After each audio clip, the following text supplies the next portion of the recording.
All right. Lovely ladies today here on this call. And what we're going to be talking today is all about, the Women's Day theme. So when I thought of, okay, what can we do for Women's Day from Anyo? I thought, why not, talk to people from Team Anyo itself. We have a lot of women on the team. In fact, we can proudly say that we have 50% women on our team, and we have the rest of the 50% are men on the team. So I thought, why not talk to all the women on the team who are building the product, backing it up and taking it to masses. So yeah, we are here to talk about something we all have an opinion on, but we have a very complicated relationship with. And how many of you here have a half finished habit tracker, even amongst us? We think of, yes. Some habits we start, we leave half the way, and then we resume and we keep going back. So that's why I mentioned, like, it's a very complicated relationship to be with. But if we find the groove, then it's the best to be in. I'm talking about wellness. And this is going to be a conversation with three women from Anyo, and including me, it's four. So we have Vamshi, who is the founder and CEO. We have Ramya, who's the co-founder and head of products. And we have Asha, who is leading strategic partnerships and outreach. So I'm going to start with introducing you all, but I'm not going to do it. I thought I'll do something very different. Instead of asking you who you are and what you do, I want to ask a very small question to each of you about your world. Because, for a woman, a working woman, how she relates to her well-being, her work has a lot to do with it. The role of being a working woman has a lot to do with how we approach wellness as well. It brings us new domains to capture. So with that, I want to start with Vamshi. So you moved from finance into running a wellness company, right? It's a very loud personal statement, and I'm sure a lot of people ask you why that shift and around it. So before you made that decision, was there a quiet moment that preceded it, and how did you handle it, and how did you make that shift? Sure, thanks, HP. Happy Women's Day to all of you.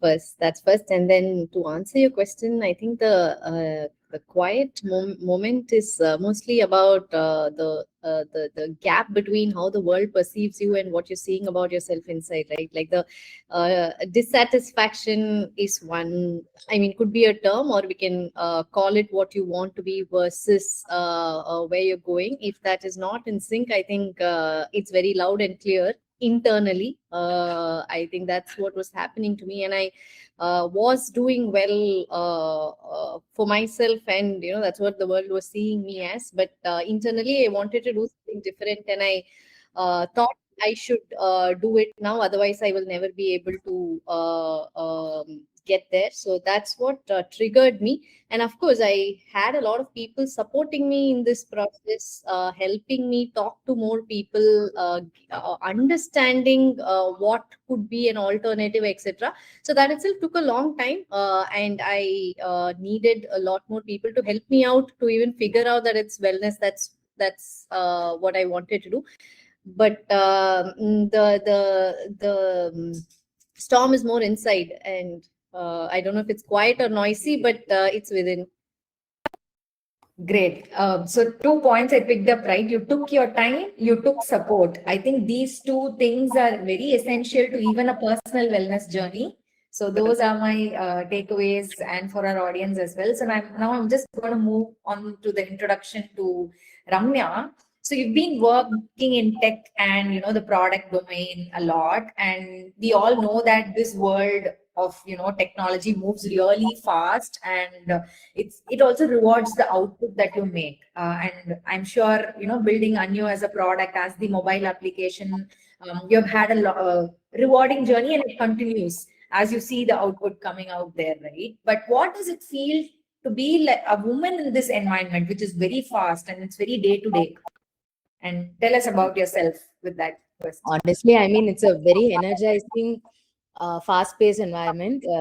At times, it's exhausting, to be honest. And in most cases, I've always been the only woman in the team, or one of the few women in the team. So it is advantageous in a way, because it gives me a perspective that is very different from the rest of the team. So I help them cut out the noise, see things differently. So that has always been a good thing. And I mean, in a tech environment, I think you'll have to upskill yourself every day. You have to earn your seat on the table. It's never easy. It's always easy to be pushed around. It's difficult to find a place for yourself. So I think tech environment has really taught me how to put my foot down, how to hold my ground when things go way fast than how much you can handle. And I think as a mother of a 10-year-old and having family to balance as well, I have deliberately learned how to not get burnt out, because I think I can't afford to get burnt out. And that's something I've learned. And I very consciously save my time and energy whenever I can. And to put it in a funny way, I think the pressure has taught me to protect myself better. So it's always been that. So that's what I have learned being 15 years in tech. Wow, that's wonderful. Some of the things that got highlighted for me is how you bring a different perspective to the table as a woman in a world that is where you find women in rarity. But I think the world is also catching up. We have a lot of women in tech. I'm sure they would take these points for themselves in a fast world. How do you protect yourself, balance yourself, stand ground? Wonderful. So I'm going to go to Asha next. So you have worked in multiple roles and you have a lot of experience, and you also have done the role of a image consultant. So it's basically working with women on how they show up, right? So I'm curious, how much does a woman's outer presentation, the appearance, tell you on how she's actually doing on the inside, and how has that shaped you as well, the knowledge around that? Okay, that's a really interesting question, Haripriya, because people often assume that the outer presentation is purely about appearance. Okay, but in my experience as an image, not just as an image consultant, as a corporate professional that I've been working in different organizations, I feel that it's actually a reflection of your inner alignment. Okay, so when a woman feels confident, supported, mentally well, it naturally shows in how she presents herself. It's in her posture, it's in her energy, the way she communicates, and the choices she makes about her personal style. Even the selection of the clothes matters. Okay, it's about how a woman feels from inside. At the same time, I would also like to say quite the opposite, that sometimes I have seen people, women who looks completely put together on the outside, but they may be navigating huge stress internally. They may be burnout, there may be a burnout, or they may be having a self-doubt internally. So there's an opposite thing also. It does not mean that a person is put together means she is doing really well. So appearance doesn't always tell the full story, is what I want to convey. It's not just about clothing or grooming or how you carry yourself. It's actually about helping the outside reflect the strength that is already existing inside, is what I have seen in women. So it's about, image is all about reflecting the your inner side on the outside. So on a humorous note, I would like to say that if looking put together automatically meant that we had everything figured out, then none of us would have bad days, right? But most of us do have, no matter how well put together we are. Yes, so this is my take on how, from an image point of view, Haripriya. I hope I've answered your question. Yes, absolutely. It's how both are interconnected, and at the same time, it's important to pay attention to both sides of our worlds, and how it's important to pay more attention to the inner world, and automatically, probably the outer world, like outer appearance, might reflect that. Am I right? Absolutely. So what you are inside is what, they say your face is the mirror to your soul, right? So what you're inside actually reflects on the outside. So it's all about inner, and that's what is outer. Wonderful. Great first round of introductions in your own unique ways, from what your career persona has, given you as a learning, or, as an experience. So I'm just going to jump straight into our theme of the day, which is women and wellness journeys. And okay, this is like, you can choose who wants to go first. the question is basically, when I say the word wellness, what would that word have, what would that word have meant to your 15 years younger self? So again, I'm letting everyone who's watching also know that we're all not that old. We are still young and quirky, but still going back 15 years before, what would wellness have meant for that self of yours? Anyone can go first. Want me to go first? Okay, Ramya, sorry, Vamshi, go ahead. I just said fitness. Okay, Looking great. Fitness. Yeah. Ramya, what about you? I mean, 15 years ago, I would have taken most things for granted, right? I just would consider wellness as something I do when something breaks. Like if I get a headache, I would sleep it off. Or if I'm putting on weight, I'd try going to the gym. It's always something I'm trying to fix. It's never, preemptive. Now I'm at a stage where wellness is a part of who I am. I want to make it the fulcrum of how I exist. I want to do something for myself at least for an hour every day, right? Like earlier, I don't think I'd mindfully spend that time on myself. Now that we have so much going on, it feels important that you do something for yourself. It could be anything, like even going for a walk or just going and talking to a couple of friends or doing a strength training session, whatever makes me mindfully think about only myself for an hour in a day. I think it's completely worth it. I don't think I had this kind of thinking 15 years back. True, true. I will just add my point here, which is I think 15 years ago, I thought it was about looking good, looking fit. Actually, I thought it's about losing weight or keeping your weight on track. I didn't know beyond that, and I think mental health didn't even feature on the list at all, right? To that, I mean, now so now the real win is if you're able to do X number of things compared to a friend or a colleague who does much lesser than you, there you feel the energy, right? So that actually sets you apart. You feel that you are at a better space because you're feeling very energetic after a long meeting, or if you are able to still add value, if you're able to think clearly. Those are what actual wellness measures are today, than, as you say, looking fit or looking leaner. True. It's all about energy. That's one major part of well-being. Asha, how about you? What would your younger self thought about wellness? My younger self, mostly I would have thought about it just as physical health, in the sense eating well and exercising, not falling sick. But over time, I've realized that wellness is much broader. It's about your mind, your mental resilience, about emotional balance, about getting good sleep. Sleep is, I mean, as we are younger, we don't really put so much of thought into all of this, right? Building meaningful relationship is also something very important. So yes, as a younger person, I never thought of all of this, but I realize it's more often not just about the physical aspect. It's about just slowing down, setting some boundaries. I think also not being very harsh on ourselves. Sometimes we are very harsh. So putting a little break here and there is also good to have an emotional balance.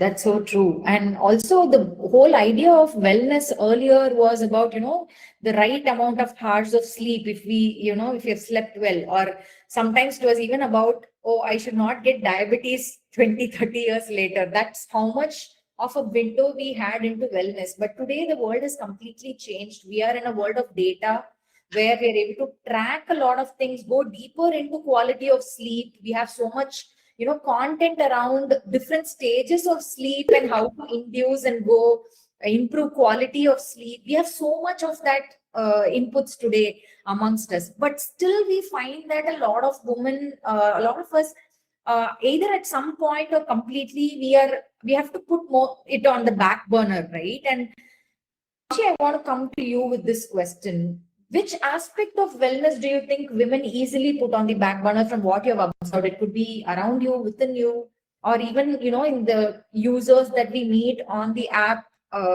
every day where you go and meet corporate heads who handle HR and everything, right?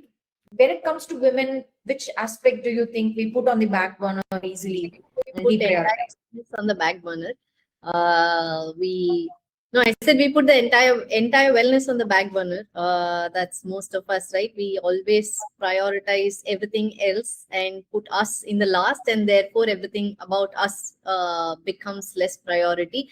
Of the various wellness items, just talking to people around us, what I felt is sleep is one thing people usually don't I mean, take for granted, right? Because you have to get up and do some work at home in the morning, and there are things happening late into the night as well, and therefore the schedule for sleep is not probably what you would want ideally. So I see a lot of women um, uh, l- uh, not really thinking that they need X hours of sleep or things like that, and maybe food, because they have to get up and cook in most cases, and if they're cooking and they have only so much time, naturally protein takes a back burner.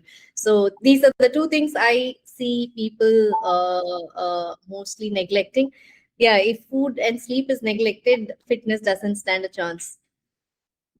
Yeah, that's such a stark thing to even observe, right?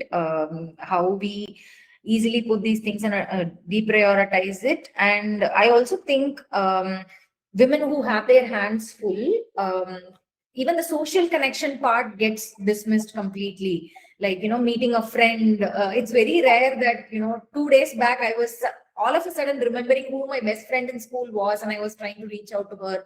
We move places, we lose connections, and the social connection also gets a hit. So that's something we all sit with. I don't know, I'm not biased, but I've seen a lot of men who are still in touch with their school friends, college friends, go for cricket matches every weekend and so on. But that's a rarity in a woman's life, unless consciously she's making an effort to, socialize, meet friends and everything. Ramya, I'm going to come to you with the next question. You mentioned how you, out of when there is pressure, you have learned to protect yourself, which means you have to be very observant of when you're burning out, what are the subtle symptoms that show up in your body or your mind. To everyone who's watching this, if you can, tell us what are those quiet symptoms one could watch out for when they are, about to hit that, I don't know, like that saturation point. Does it show up in some? It definitely does. I mean, like Vamshi told, it definitely shows in the way you sleep or in the way you, nourish yourself, right? I mean, though you go to bed, you're not able to fall asleep after a really long, tiring day. If you've had back-to-back calls and when you work remotely, and if you're on calls the whole time, even when you go to bed, it's really difficult to, switch off and have a good night's sleep. So the quality of sleep is one sign, right? If you're not able to sleep well, you might sleep for a long time, but you may not be able to sleep well. That's one sign. And generally that feeling of, you reach a point where you don't want to talk to anyone for the rest of the day. That's one sign. I mean, like you had enough conversations and you have enough in your mind. You just want to disconnect and then absorb everything and come back fresher. These are signs I've noticed. Again, binge eating and all of that. I think we've crossed that stage where when there's stress, you tend to turn towards unhealthy food or eat something out of frustration. That is again something that my younger self would have done. Now I've consciously tried to keep away from that. These are some signs, Haripriya. Yeah, that's really, thank you for sharing that. And I'm sure, just being observant that we might be going into that spiral, and where can I make a small shift? That's something we can reflect on, but not always can we figure it all out alone, right? Especially when you're burnt out on all fronts, and that is the time when taking support is completely okay, and that's something we're trying to advocate. We're trying to, for even for our users on Anyo, we're trying to break the barriers where they can start taking help. How can they engage with wellness on an everyday basis, be it in forms of content or just meeting experts through live sessions. We are trying to, break those barriers so that at some point, if someone realizes that, hey, I have a lot of these symptoms which are not letting me perform to my fullest, then maybe I should just talk one-on-one to an expert and, take help and find a new perspective. It's not that you're going to fix something in yourself, but it's just about finding a new perspective, new way to think. So when I talk about that point, I'm coming to you, Asha. You have been reaching out to a lot of HR people who are working human resources teams or compensation teams on corporates. who are committed to well-being, who have well-being on the agenda. So when it comes, and we all know how passionate you are about it when you talk to them, you're talking about the real impact that it can have on the workforce, right? So if you could, have a magic wand, wave it, and you can change one thing about how workplaces support a woman's well-being, what would it be? And would you also remove something from that? Want to hear your thoughts on that. Well, as you say, if I was given a magic wand, yes, what I would want organizations to do is I would want to move from a reactive wellness towards preventive support that recognizes different stages, specifically women go through, right? Um, most of the organizations also, I'm not blaming anyone, but then people are not aware. It's a lack of awareness that makes them more reactive. So many workplaces still treat wellness as once in a year workshop or a yoga session during Women's Day. It happens, okay? Those are great. But I think real well-being comes when organizations create an environment where women feel supported every day. Whether it could be simple things like flexible work or psychological safety, or could be anything. So women's well-being should be considered as something which is not static, but it is, see, women have different phases in life, right? So there are different changes that come across because of the phases in life, like early career stress, maybe something, a fertility journey, pregnancy, postpartum recovery, could be menopause, perimenopause, could be any of these. Or how young mothers, for them caregiving becomes a responsibility, or they have elders at home, so again that is also a responsibility, right? So most workplaces still unfortunately treat employees as if their needs are all identical. So that blanket kind of programs that they come up with may not be useful. So I would encourage organization to support women so that they would build preventive systems that recognize these transitions that women go through maybe flexible policies or monitoring, health monitoring, mental health support. Could be any kind of interventions that will help the women in the workforce evolve in different stages in their life, right? So this is something which I would want to do. And when organizations acknowledge that there is a reality and they can support women, they will be able to retain excellent talent, and reduce burnout and create healthier, let's say, leadership pipelines as well. So I say that wellness isn't just about living longer, it's about living better. So one yoga session a year or two cannot undo 12 months of stress, right? So this is what I would want organization to focus on, Haripriya. Yeah, wonderful. I love how you touched upon, bringing changes in policy, bringing changes in the way engagement sessions are conducted, and even in the thinking process as a whole. It's not one size fits all. That gives us also a food for thought whether we should also start thinking about as a wellness product, if how we differentiate between the men users and the women, and Yes. whether we can offer differentiated programs or journeys for them within organizations. That's something, as we expand, I think we would all be open to talk about as we build our product further. That's a wonderful food for thought. Thank you, Asha, for sharing that. So quickly, one more round of questions, which is more personal wellness related. So first to Vamshi, because running a company is not easy. You have multiple fronts to shield and grow, and so many things there on the plate. So say you have a really full day and there is no time for anything. What is the tiny thing under 2 minutes that you will do to show up for yourself? Something very quick. What would be that? Do you have something like that? Or Actually, I don't, not about wellness, but only one thing that I've done. I've been thinking about an answer for this question since you shared the question list, and the only thing that came to my mind was talking to my mother.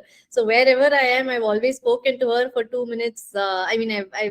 I can't, I don't remember a day when I've not spoken to her. Even if I'm traveling, I make it a point. I call her every day in the evening.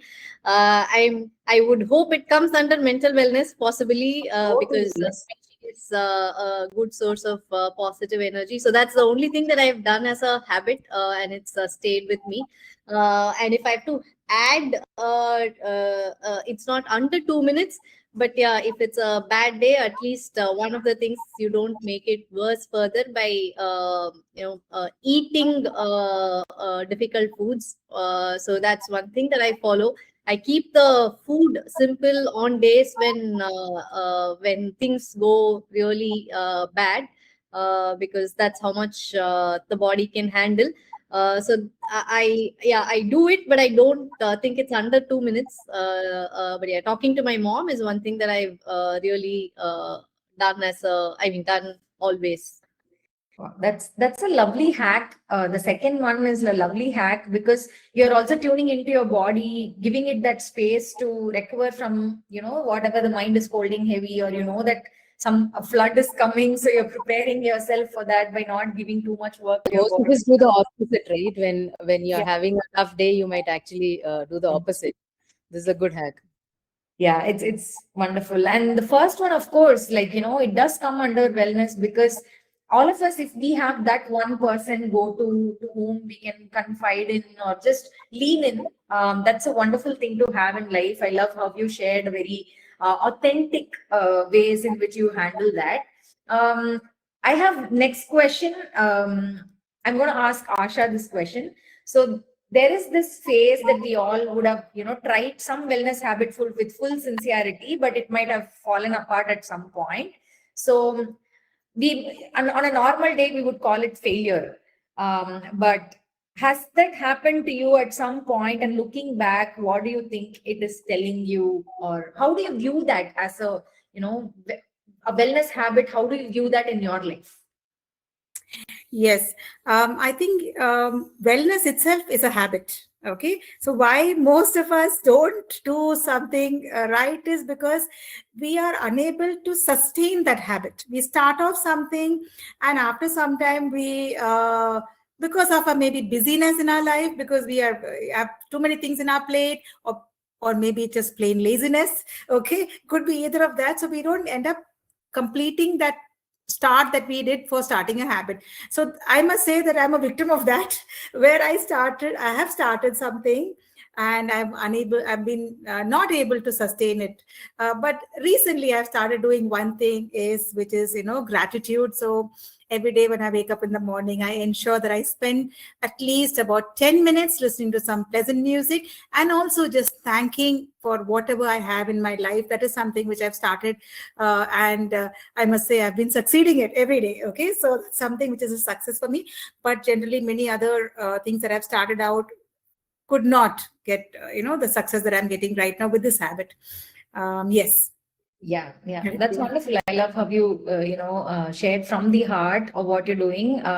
Yes, definitely. I'm sure it's helping you on an everyday basis, and there is no, it's never late to start anything. Keep at it. I think that itself is a journey. That itself is a way to understand whether this is for me, whether this is the tool that will stick with me or not, because there are multiple tools and modalities available today in which you can seek wellness. For some, it could be yoga. For some, it could be just, putting your thoughts to paper, or, beginning your day with gratitude. There are multiple modalities available today.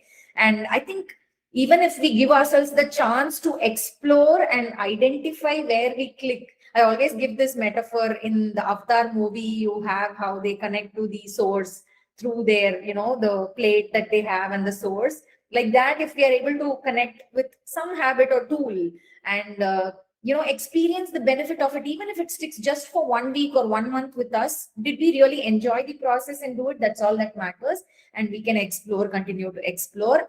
And with that, I'm going to Ramya with the last question of this round, which is about, is there something you stopped doing which helped you more than, anything you started? Is there something of that sort?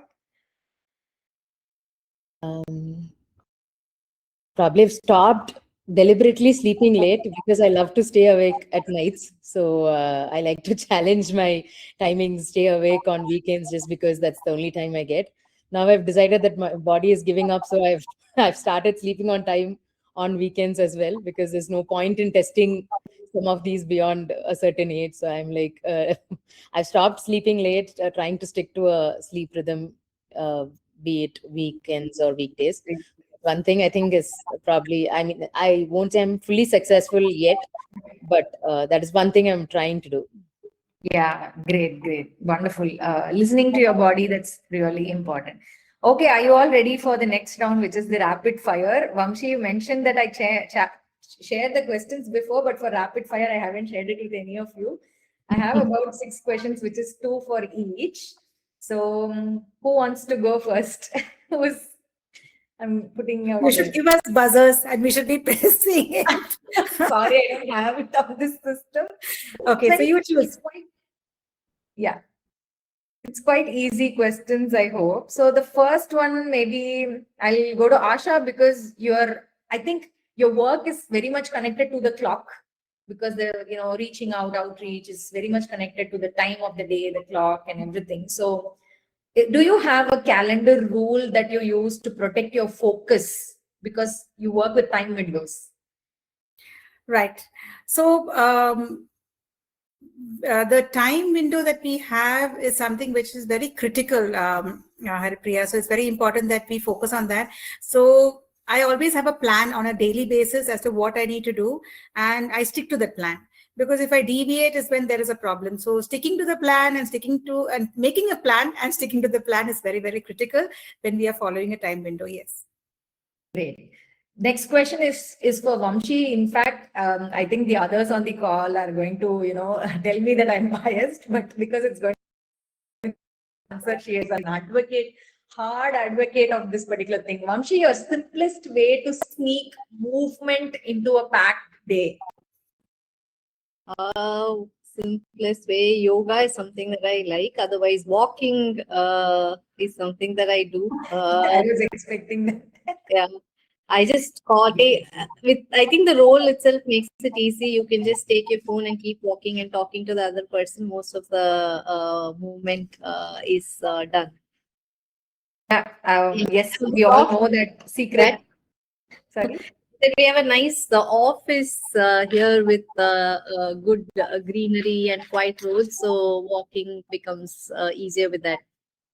If at all there is an award that's given in some part of the world for taking calls as you walk, that award will go to Vamshi for sure, because all her calls mostly happen on, and she keeps walking. Like she said, we have a beautiful campus, so it happens, and I'm sure we can all take a small leaf out of that. Next one to Ramya. Is there a hydration habit that actually stuck with you, like ensuring right water intake? Do you have something to do for that? I always have a bottle within my hand's reach. If I don't have a bottle, I feel anxious. So this has been my habit. Even when I go to bed, I have a bottle in the car everywhere. So that I think that habit helps. It's easy to reach out for water and keep yourself hydrated. This is all I wanted, like a simple hack that all of us can just follow, right? Okay, Asha, next one to you. What is there a wind down ritual that you have at the end of the day? It could be a small ritual, like, when you close your day at work, because we all need that shift from that role of, working and then go into our own personal lives. So is there a wind down ritual? Not a ritual as such. Sometimes I just wind down, I just close up and go off to the next thing that we need to do. We all have different roles that we play in our lives, right? But many a times I do switch to listening to music. So that kind of helps me. I love listening to music. So I have got in almost every room something that I can just play. So yeah, I wouldn't say it is a habit as such, but the music has been there with me throughout my life, I would say. That's there, yes. Wonderful. Vamshi, as this thing goes, direction goes, it's for you next. So do you have a hack to break the doom scrolling spiral? I've been wanting one. So I am not sure. Last week I was a little disturbed because my screen time crossed 10 hours in a day, of which probably WhatsApp was taking most of the time, right? I'm not even somebody who's active on social media. So just WhatsApp and whatever else I was doing was a double digit number. So since the beginning of last week, I put a timer for WhatsApp to see if that helps control the hours that I spent on WhatsApp. So still not been very. I mean, I think I'm better than last week. It's come to a single digit number from double digits. Assume half an hour reduction in time so far. But yeah, I'm also trying multiple things, HP. So probably adding those alarms help. Yeah, totally. I think it's never black and white, all of these things that we aspire for to be. It's a moving meter, and we can only be consciously aware of that. And for me personally, if I had to add there, I started observing on what all apps I do scroll. And the best so far, which is not the best, but something for me is I removed one app less. I took off LinkedIn off my phone. Really, I said LinkedIn is only going to be for a system on my when I open my work system, that's all. And that in fact saved me a little bit from, I go into the spiral of self-doubt when I go and scroll on LinkedIn, because there is so much content there. People are talking about leadership and gyan and so much. So I just removed LinkedIn from my phone. That was my hack, at least one app less. So last question of this rapid fire round to Ramya, especially because Ramya is from Bangalore. I don't know how relevant this question will be, but what would you prefer to wake up with? Is it your phone alarm or the sunlight? Sunlight could be the dream, but not for this life, I think. Maybe in the next life. I always wake up with multiple alarms. I have alarms set every 10 minutes. I wake up by the third alarm. So this is something I've been trying to overcome with the body clock and sleep rhythm, but it's not taken effect yet. But I wake up with alarm. Wonderful, wonderful. Thank you so much. This conversation was really lovely to just pick your brains on various things. Some are things that we do, some are things that we do at work. But everyone who's watching or who's going to watch the recording of this, all that we would love to say is that at Anyo, what we are building is not just another product. It's more like coming from our own journeys. We put a lot of thought into talking to customers as well as talking amongst ourselves, and talking to our inner self on whether what we are building for the wellness of another person really makes sense to them, and how can we keep upping the bar when it comes to someone. And with that, also with AI kicking in, we also understand that finding the balance between human support and AI's advantage is something we are constantly anchored on. And any closing words, if any of you want to just share, and then we can close this conversation. Vamshi, Ramya, Asha, anyone? I think You asked the HP. That's easier to answer. Okay, Vamshi, yeah. Okay. See, I think, like you said, from building a wellness company, that's what we were thinking 3 years back, right? Where we are now, we are thinking that every feature has to be useful to us. When we started, probably we were thinking about whether users will like it. Now we moved to whether we are finding it useful, right? If we are able to find utility in what we are doing, I think it will reflect in for the users as well. For me, that's personally been a nice transition. And I think everybody yesterday, Pragadish also texted. I mean, for people who are watching, Pragadish is our CTO. So he texted mentioning that his lab reports have come out very clean this time, and he's very happy. I mean, he thinks that it's because of things that he's building for Anyo, or he's seeing in Anyo that's impacted his personal life as well. So if individually each of us are able to see that kind of change or build things that are helpful for us, I am very confident that it's going to be useful for a lot more people. And I think that's the goal for all of us. Yeah. Okay, that's wonderful. I think we are close to 3 o'clock, and we will wind up with this. Thank you so much to everyone who is watching here, and a very happy Women's Day. we hope all the discussion that happened here today sparked some sort of thought in you when it comes to your personal wellness journey. And yes, we have a app on the Play Store. Do check it out, and we hope to see most of you there. Thank you so much. Happy Thank you, Haripriya. Thank you. Thank you, Haripriya.